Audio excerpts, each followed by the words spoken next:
જમ્મુ કાશ્મીરના પહેલગામમાં આતંકીઓએ કરેલા હિંચકારા હુમલાના જવાબમાં ભારતીય સેનાએ ઓપરેશન સિંદૂર હેઠળ પાકિસ્તાનમાં આતંકીઓના ઠેકાણા ઉડાવવાની સાથે 90થી વધુ આતંકવાદીઓને મોતને ઘાટ ઉતારી દીધા છે। ત્યારે ઓપરેશન સિંદૂર બાદ ગુજરાતના ગીર સોમનાથમાં દરિયાઈ સુરક્ષામાં વધારો કરવામાં આવ્યો છે। વેરાવળ સોમનાથ કોસ્ટલ વિસ્તારમાં એસઓજી મરીન પોલીસ દ્વારા દરિયાઈ વિસ્તારમાં સુરક્ષામાં વધારો કરવાની સાથે સઘન ચેકિંગ હાથ ધરવામાં આવ્યું છે, જ્યારે સોમનાથ મંદિરની સુરક્ષામાં પણ વધારો કરવામાં આવ્યો છે। આ ઉપરાંત બોટ દ્વારા પણ દરિયાઈ વિસ્તારમાં સઘન પેટ્રોલિંગ કરવામાં આવી રહ્યું છે। વધુમાં માછીમારોની બોટ ચેકિંગ સહિતની કામગીરી પોલીસ દ્વારા કરવામાં આવી રહી છે।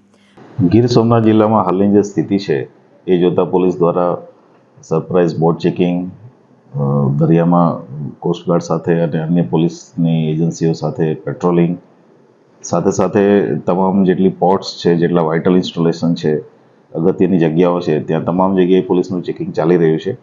નાગરિકોને અપીલ છે કે આ ચેકિંગમાં પોલીસને મદદરૂપ થાય। સાથે સાથે જે આપના ધ્યાને કોઈ એવી શંકાસ્પદ વ્યક્તિ કે શંકાસ્પદ ઘટનાઓ આવે તો તાત્કાલિક 112 નંબર ઉપર અને પોલીસના સોશિયલ મીડિયા ઉપર અમને જાણ કરવા વિનંતી છે, જેથી કરીને એમાં તરત એક્શન લઈ શકાય।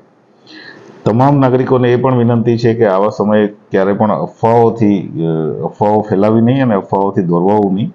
આવી કોઈ પણ બાબત ધ્યાને આવે તો પોલીસના ધ્યાને મૂકજો। અમે અફવાઓની વિરુદ્ધમાં કડકમાં કડક કાર્યવાહી કરવાના છીએ। પોલીસની અલગ અલગ ટીમો QRT અને BDDS એ અગત્યની જગ્યાઓ ઉપર બધી જગ્યાએ એક્ટિવ થઈ રહી છે। વાહન ચેકિંગ પણ ચાલે છે અને આ વાહન ચેકિંગમાં પણ નાગરિકોને વિનંતી છે કે સહયોગ આપશે। પાકિસ્તાની આતંકીઓ સામે ભારતીય સેનાની ઓપરેશન સિંદૂરની કાર્યવાહી બાદ વિવિધ મુદ્દાઓને ધ્યાનમાં રાખીને સેના માટે જૂનાગઢના કેશોદનું એરપોર્ટ સ્ટેન્ડ બાય રાખવામાં આવ્યું છે। કેશોદ એરપોર્ટ પર સિવિલ ફ્લાઇટ બંધ કરીને તારીખ 10 મે સુધી એરપોર્ટ બંધ રાખવામાં આવ્યું છે। કેશોદ એરપોર્ટ માત્ર નેવી ને એરફોર્સ માટે સ્ટેન્ડ બાય રાખવામાં આવ્યું છે।